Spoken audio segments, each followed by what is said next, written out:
ملزم کے والدین ضمانت پر رہائی کے غیر معمولی ریلیف کے مستحق نہیں ہیں۔ تو عدالت نے ملزم کے جو والدین ہیں، 62 قسم کے والدین ہیں، اس کے بہت بڑے بزنس مین ہیں، ان کو اور ان کی اہلیہ کو جیل میں بھیج دیا، ان کو ضمانت نہیں دی۔ بڑی کوشش کی گئی، بڑے پیسے لگائے گئے، الگ الگ وکیل کیے گئے تھے، اور یہ بڑا ہائی پروفائل کیس ہے اس وقت پوری دنیا میں۔ جہاں جہاں بھی سوشل معاملات کے اوپر بات ہوتی ہے، وہاں یہ کیس ایک ریکارڈ کے طور پر پیش کیا جا رہا ہے کہ کس طرح ایک ملزم نے جو ہے وہ اپنی دوست کو گھر بلا کر اس کے ساتھ اس کا سر دھڑ سے الگ کر دیا۔ یہ 25 جولائی کا واقعہ ہے، اسلام آباد کے تھانہ کوسار کی حدود F74 کا، جس میں 28 سالہ نور مقدم کو تیز دھار آلے سے قتل کر دیا گیا تھا، اور 20 جولائی کو ملزم کو گرفتار کیا گیا، جبکہ ملزمہ کے والدین کو 25 جولائی کو گرفتار کیا گیا تھا، جنہیں ملزم کا جرم چھپانے کے الزام میں حراست میں لیا گیا۔ یعنی جس وقت قتل ہوا تھا یہ ملزم ظاہر جعفر اسی وقت پکڑا گیا تھا۔ اب ملزم ظاہر جعفر جب سے پکڑا گیا ہے وہ ایسی حرکتیں کر رہا ہے جس سے یہ ثابت ہو کہ وہ نفسیاتی مریض ہے۔ کبھی وہ بے ہوش ہو جاتا ہے، کبھی وہ سر درد کا بہانہ کرتا ہے، کبھی وہ کچھ کرتا ہے۔ جب اسے اڈیالہ جیل بھیجا گیا تو وہاں بھی اطلاعات یہ ہے کہ قیدی مشتعل تھے، اس کو دیکھ کر لوگوں کے اندر کافی رنج و غم اور غصہ پایا جاتا تھا، اور اس کو وہاں بھی پروٹیکشن دی گئی ہے، یعنی اس کو الگ رکھا گیا، اس کو عام قیدیوں کے ساتھ نہیں رکھا گیا۔ خدشہ یہ تھا، جیل حکام کو اطلاع تھی کہ ہو سکتا ہے کہ ملزم کو پہ تشدد کیا جائے، اسے جان سے مار دیا جائے، تو اس کو بھی وہاں سنبھالنا بھی مشکل ہوا ہے، تو وہاں بھی وہ تنگ کر رہا ہے۔ وہ کبھی وہاں پہ جیل میں چارپائی مانگتا ہے، کبھی کچھ کرتا ہے، تو پولیس یہ کہتی ہے کہ ہم اس کے ساتھ قیدیوں جیسا سلوک کریں، اسے جیل کے جو قواعد و ضوابط ہے اس کے مطابق ہی ٹریٹ کیا جا رہا ہے۔ لیکن بعض ذرائع کہتے ہیں کہ پولیس بھی تھوڑا سا اس معاملے میں اس کے ساتھ رعایت برت رہی ہے، اس کو چونکہ بعض سارا آدمی امیر آدمی ہے تو کئی پیسہ ویسا کا لین دین استعمال کرنے کی کوشش کی جا رہی ہے۔ لیکن ایک بڑی اہم بات یہ ہوئی کہ اگر آج طاہر جعفر کے والدین کی ضمانت ہو جاتی تو پھر اس کے لیے بہت زیادہ آسانی پیدا ہو جاتی۔ ظاہر جعفر، ہو سکتا ہے میں نام غلط لے رہا ہوں، ظاہر جعفر اصل نام ہے ملزم کا، اس کو اگر اس کے والدین کی ضمانت ہو جاتی تو وہ پوری کوشش کرتے کہ وہ کسی طرح مدعی پارٹی کے ساتھ جو ہے وہ کوئی صلح صفائی یا کوئی ان کے ساتھ، کیونکہ اطلاعات یہ ہے کہ کسی تھرڈ پارٹی کے ذریعے یہ آفر کی جا رہی ہے نور مقدم کے والدین کو کہ وہ دیت لے لیں یا کچھ لے دے کے معاملہ ختم کریں، یا دوسرا پہلو یہ کہ وہ پیسہ خرچ کر کے ملزم کو نفسیاتی مریض ثابت کرنے کی کوشش کر رہے ہیں کہ ملزم نفسیاتی مریض ہے، اور وہ اپنا ریکارڈ بھی ایسے ہی بلڈ کر رہا ہے، یعنی جیل کے اندر بھی بیہیویئر ایسا ہی ہے کہ وہ جیسے کوئی نفسیاتی مریض اس کو دورے پڑتے ہیں۔ آج صبح بھی اس کو وہاں سے جیل سے ہاسپٹل لے جایا گیا، اس نے کہا میری طبیعت خراب ہے اور مجھے دورہ پڑ رہا ہے، پتہ نہیں کیا ہو رہا ہے۔ ہائی پروفائل کیس ہے، تو میں نے کہا چونکہ میرا ایک پولیٹیکل پروگرام ہوتا ہے، میں بہت کم سوشل ایشوز اور کرائم کی خبریں ڈسکس کرتا ہوں، تو یہ خبر میں نے الگ سے آپ کے ساتھ ڈسکس کی ہے۔ یہ دو بڑے واقعات ایسے ہوئے ہیں جن کے اوپر میں سوچ رہا تھا کہ آپ کے ساتھ اس پہ بات کروں کہ یہ پوری سوسائٹی کو ہلا دینے کے لیے یہ کافی ہے، خاص کر نور مقدم کا کیس جس طرح ہائی لائٹ ہوا ہے اور جس طرح لوگوں نے اس کے اوپر ریئیکٹ کیا ہے، اور جس طرح ہماری سوسائٹی کے اندر سے وہ ایک چیز نکل کے سامنے ہے جس میں والدین اپنے بچوں کو کس طرح کھلی چھوٹ دیتے ہیں اور پھر ان کے اوپر نظر نہیں رکھتے، تو پھر اس کا انجام کیا ہوتا ہے، اور پھر ہائی سوسائٹی کے اندر جو یہ لیو ان ریلیشن شپ کا ایشوز آئے ہوئے ہیں کہ جس میں لڑکی اور لڑکا جو ہے وہ بغیر شادی کے رہنے کی کوشش کرتے ہیں، یا ان کے تعلقات ایسے ہوتے ہیں جس کے اوپر لوگ بعد میں سوال اٹھاتے ہیں۔ تو یہ ملزم کا تو بیان یہ تھا کہ جی وہ مجھے چیٹ کر رہی تھی، میں شادی کرنا چاہتا تھا، وہ جو بھی کہے، لیکن جو بظاہر چیزیں سامنے ہیں اس کے مطابق تو نور مقدم اور ظاہر جعفر دوست تھے اور ایک طویل عرصہ دوست رہے، پھر ان کی ناراضگی ہوئی، پھر جب ان کی صلح ہوئی تو اس کے بعد یہ اس طرح کا واقعہ پیش آیا، اور ملزم کی کوشش یہ تھی کہ وہ اس واردات کو انجام دینے کے بعد امریکہ چلا جائے، کسی وجہ سے وہ نہیں یہ کام کر سکا اور امریکہ جانے کی اس کی کوشش کامیاب نہیں ہوئی، لیکن وہ یہ کام سر انجام دینے کے بعد جو ہے وہ اب حوالات میں ہے۔ تو ملزم کے والدین کی ضمانت جو ہے وہ ریجیکٹ ہو گئی ہے، یہ اہم ڈیولپمنٹ تھی۔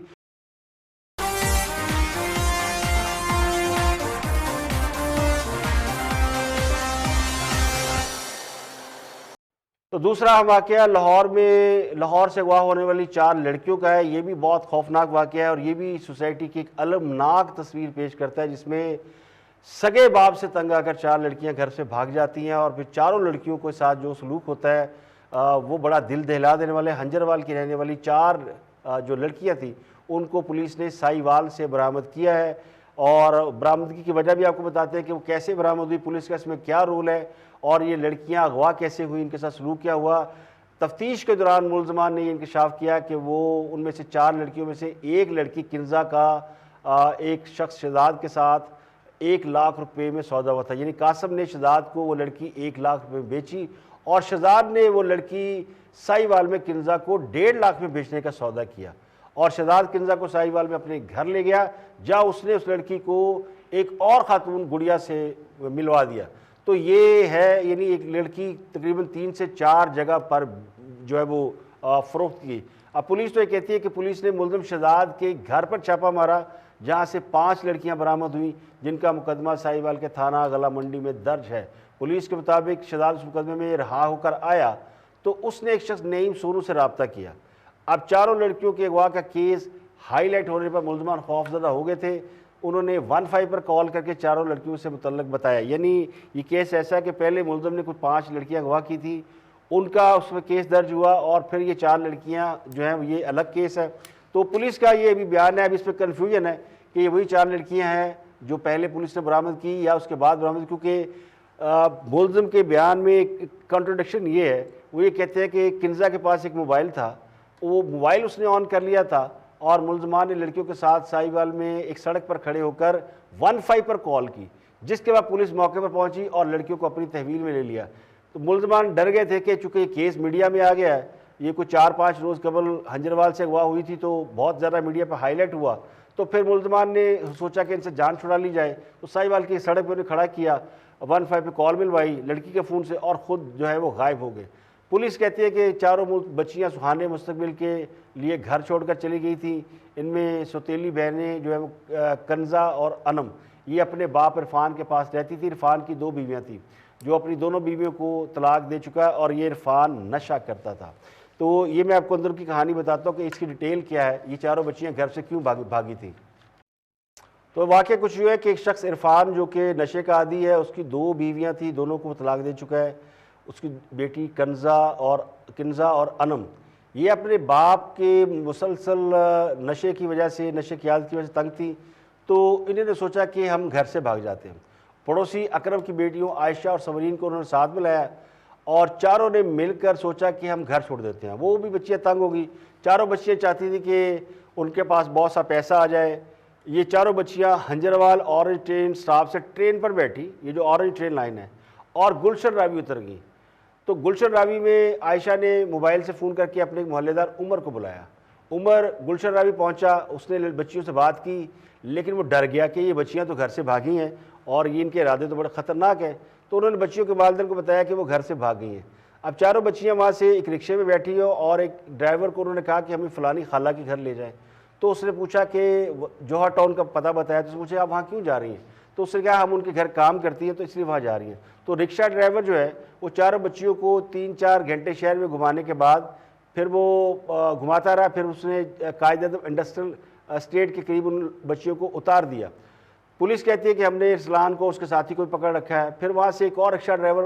ملتا ہے جو انہیں جوہر ٹاؤن کے بجائے اپنے گھر گرین ٹاؤن لے گیا۔ تو رکشہ ڈرائیور چاروں بچیوں کو وہاں سے لے کر سائی وال چلا گیا۔ اب بچیاں کہتی ہیں ہمیں نشہ پلایا گیا تھا، کچھ چیز ملا کے دی گئی تھی، ہمیں پتہ نہیں کہ کیسے وہ ہمیں لے کے گئے۔ لیکن رکشہ ڈرائیور کی بیوی اور اس کا دوست بھی اپنی بیویوں بچوں کے ساتھ، یعنی بیوی کے ساتھ بچیوں کے ہمراہ گیا۔ یہ کچھ 6 لوگ لاہور سے سائی وال پہنچے۔ تو رکشہ ڈرائیور نے چاروں بچیوں کو جسم فروشی کے اڈے پر بیچنے کا پروگرام بنایا تھا، لیکن پھر جب یہ کیس